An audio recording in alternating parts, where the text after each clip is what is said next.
Hey guys, today's video I'm going to show you how you can view the date and time of any messages that you have sent in your Facebook Messenger. The process is very simple. Let's start by checking if our application is updated or not. So head over to your Play Store, search for Messenger. If you see update, select update and update your app. Once done, launch it.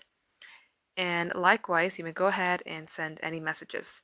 So what you have to do is, if you do not see this date and time, you're going to have to tap onto it and it will display your date and time. In my case, as you can see, the time is mentioned right here.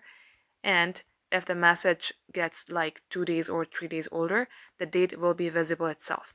For example, you can see this is the date and time, and this message will also be displayed like this after a couple days. And the process is very simple. You don't have to simply go ahead and tap on each messages. It will appear like this itself. Thank you all for watching, guys. If it helped, leave a like and sub. We will catch you up soon.